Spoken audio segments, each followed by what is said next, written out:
So hello and welcome to the video. Another cruise review video today, although a little different to the ones I've previously published. The main difference was that this cruise departed from Fort Lauderdale rather than Southampton. That required me to navigate the USA's requirements for entering the country and Celebrity Cruises' requirements for boarding the ship. I sailed on the Celebrity Edge, which is the first of a new class of ships for the Celebrity group, conveniently called the Edge class. The last 4 ships Celebrity have ordered are all Edge class ships, so they obviously believe in the concept and consider it to be their future. But was the experience any good? Well, at the risk of being a YouTube tease, I'm actually going to talk in much greater detail about the ship itself in next week's video. I usually make a day in the life video about ships I cruise on, and I will adapt that format to talk about the 6 main differences I think you'll experience on the Celebrity Edge. So look out for that video next week, and also look out for a tour of my cabin. This video will be a more general review of the experience, and in particular, what was it like to cruise out of Florida in the midst of a pandemic. So if that sounds good, stick around. Hi, I'm Matt, and I love cruising. I love the ships, the places you visit, the entertainment, and every now and again I'll also enjoy a drink. So subscribe to the channel so you can come with me on my next cruise.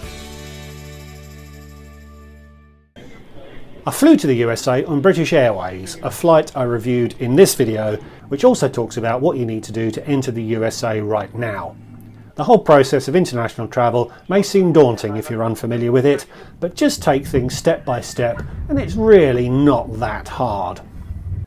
It was actually harder to get on the ship once I was in the USA.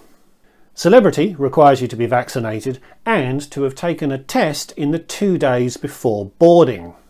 The test could be a supervised antigen or a PCR test, and whilst I know how to do both in the United Kingdom, I had no idea what to do in the USA. Celebrity did recognise that though, and gave us international travellers 3 options. Now, in my experience, American companies are quite poor at anticipating the needs of international travellers, and this was no exception. The first option was to take a supervised antigen test in exactly the same way as you needed to enter the United States. Unlike the US government, Celebrity required you to take a very specific test provided by a very specific provider.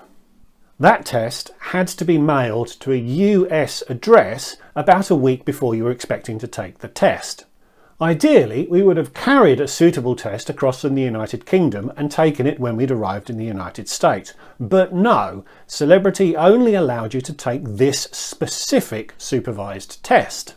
I suspect some commercial entanglement was driving that policy. Now, we could have asked our hotel to accept mail before we arrived, to hold it for us and to deliver it to us when we arrived. We judged that to be quite risky. It might have worked, but if it hadn't, we would not have been able to board the ship, and that was a risk we were not prepared to take. The second option was a concierge service, as they called it, where somebody would actually visit us at our hotel and take a swab for a PCR test. That company's website promised results within 1 to 3 days, and as the test needed to be taken 2 days before boarding, there was a chance that you wouldn't get the results in time. Again, it may well have worked out, but if the results had taken 3 days, we wouldn't have been able to board the ship, which again was a risk we were disinclined to take.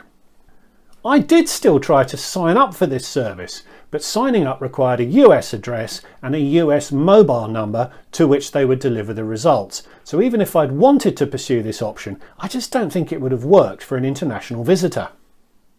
The third option was to go to a local pharmacy and just take an antigen test.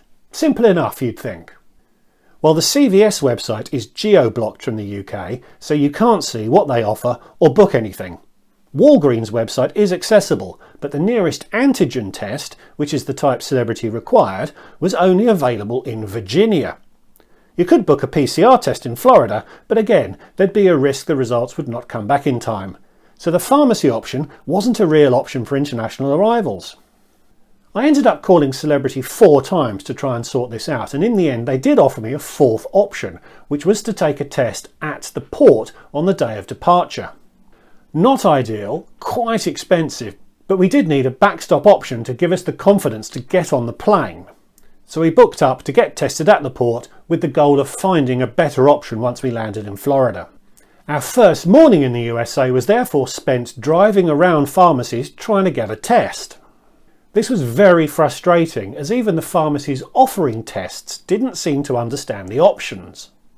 We would probably have been able to get a PCR test, but the pharmacies were quoting up to 7 days to get a result, which obviously was not an option. It turned out that a supervised antigen test really isn't a thing in Florida now. I think the reason is that none of the authorities actually require that sort of test. It's only the cruise companies that are requesting it. So the demand isn't there, and the large pharmacies have stopped offering that service. Which is something Celebrity should certainly have worked out and communicated to us, and would have saved a huge amount of inconvenience. In the end, and completely by chance, I found a company called Fast Test Now, which offered exactly what we wanted.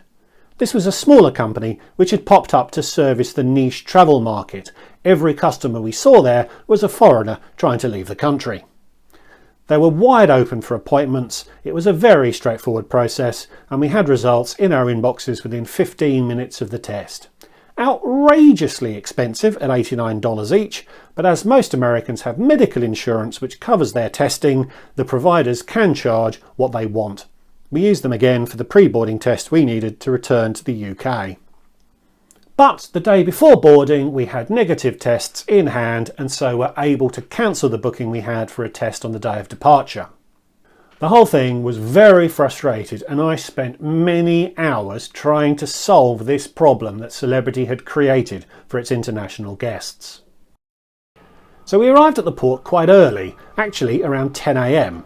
You're paying for that first day of your cruise, so I always try to get full value for money by boarding as early as possible. As part of the pre-arrival process, Celebrity asked you to book an arrival slot, the idea being to space out arrivals and avoid congestion. But as we arrived before boarding started, everyone was lined up outside and any arrival slot prioritisation was ignored. The doors opened at 10:30 and we entered a very pleasant departure terminal.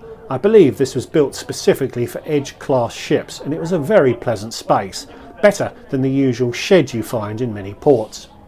Plenty of staff on hand and documents were inspected. Somewhat frustratingly, given the kerfuffle over getting a test, I sensed that any scrap of paper with the word negative printed prominently on it would have sufficed. Hey ho. We learned from one of the staff that they'd only evicted the last passenger from the previous cruise at around 10:20, so given the cleaning protocols in place, we didn't start boarding until around 11:30, but we were on board well before midday.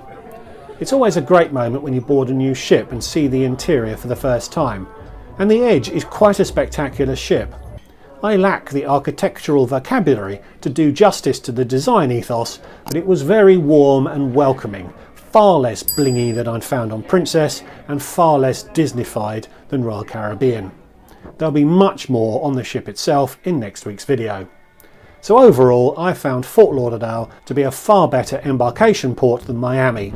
Easier to get to, and the terminals are widely spaced out, meaning access is far less congested. On board, the experience was the most normal we'd had since the pandemic shut down cruising last year. The headline was that masks were not required anywhere on board, for guests at least. The crew still wore masks, which was a little illogical in some ways, as the crew were tested even more regularly than the guests. Any other restrictions like social distancing or venue capacity limits were so light touch that you didn't really notice them if they were there at all. Hand washing was enforced before entering the buffet, but that's best practice for cruising anyway. The captain would update us every day, and early on he reported that one positive test had been recorded amongst the crew. That person had been isolated, as had everyone deemed a close contact. As the individual in question was part of the photography team, it meant that the entire photography team spent our cruise in isolation. That might annoy some who enjoy the formal photography offered on cruises, but I found it quite pleasant to not be constantly bothered by people trying to take my photo. Quite how one crew member in the closed environment of a ship could contract the virus is something I never figured out. You were also allowed to roam freely in ports, although mask wearing was required to varying degrees on shore, more on the ports in a second. There were a very small number of unvaccinated children on board. I heard there were 3, so it was a very, very small number. But family groups with an unvaccinated member could only disembark as part of an organised tour. We picked the cruise primarily to experience the ship, so the itinerary was not a huge consideration when booking. And as it turned out, the ports weren't great. Whenever you depart from Florida on a 7-night cruise, you don't have the time to get that far from Florida before you have to turn around and head home. So you can't get to what I consider to be the most interesting parts of the Caribbean. Our first stop was Nassau, which is an interesting enough place, but it can be a struggle when multiple ships are in, which is pretty much every day as it is so convenient for the Florida ports. Mask wearing was required there inside and out, and the Bahamas actually deployed COVID marshals to politely remind people who might otherwise forget. Next stop was Costa Maya in Mexico, where masks were required indoors and were recommended outside, a recommendation that was widely ignored. This is a somewhat contrived port, pretty much in the middle of nowhere, with a cruise terminal that reflects what tourists think Mexico is like, without worrying too much about authenticity. There is a bit to do, although I'm not sure dolphin experiences like this are politically correct these days, but it's quite a hike from the port to anything of real interest, so overall it was a bit disappointing. Then we doubled back to Cozumel.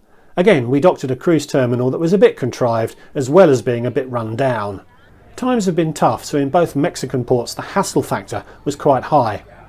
Cozumel itself has quite a lot to offer, although once again we didn't stray too far from the ship. The final port was Grand Cayman when we booked the cruise, although the Cayman Islands has not reopened to cruise ships, so we stopped at Roatan in Honduras instead. As with Mexico, masks were required indoors and recommended out. I've actually been to Roatan a couple of times before, and it's a pleasant enough place, but once again we stayed close to the ship. Overall, I wouldn't recommend an itinerary like this if you're keen to explore quaint and authentic Caribbean destinations, but it's great if you want to spend your days on the ship or on a beach. The ship itself was pretty good. I'll talk about it in far more detail next week, and there were some oddities to its design that I didn't love, but it's a very stylish and comfortable place to spend a week. I believe there were just over 1,000 passengers on a ship with a capacity of around 3,000, so once again the experience was very different to what you'd find in normal times. For me, it's much better, as you can always find a seat at a bar or a lounger by the pool, although others may not love it as there was a lack of atmosphere at times. The Celebrity Edge offers what you might describe as a sophisticated entertainment experience, which I didn't find to be entirely to my taste. They have a relationship with the American Ballet Theatre, so one night featured a ballet presentation. I'm no ballet expert, but I think it was good, although there was a little more staggering around than I expected. Some quite jazzy entertainment as well, which I didn't love, but the absolute highlight was the almost Elton John experience.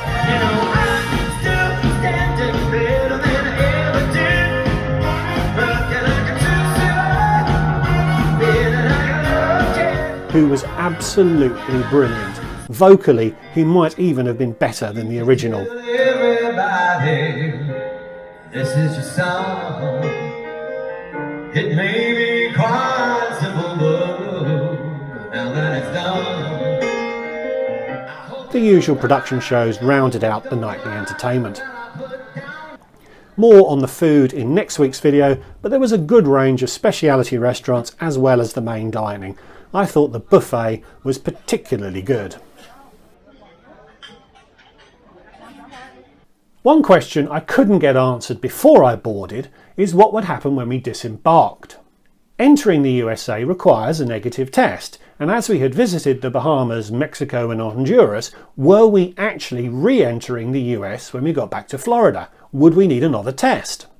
No one on board seemed particularly concerned, and sure enough, when we got off it was a very straightforward process. Indeed, possibly the most straightforward process I've ever experienced for entering the United States. Facial recognition technology scanned me at the border point and I walked through without showing any documentation to anyone or speaking to anyone. If only they could do that at the border at the airport. So there you go. Overall, it was a very pleasant and relaxing cruise experience. Ignoring the issues we had with the pre-boarding testing, the onboard experience was pretty much normal.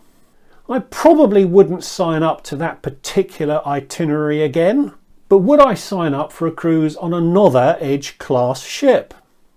You'll have to wait until next week's video to see my detailed answer to that, but as a reward for sticking with this video for this long, I'll give you a bit of a hint. Probably not.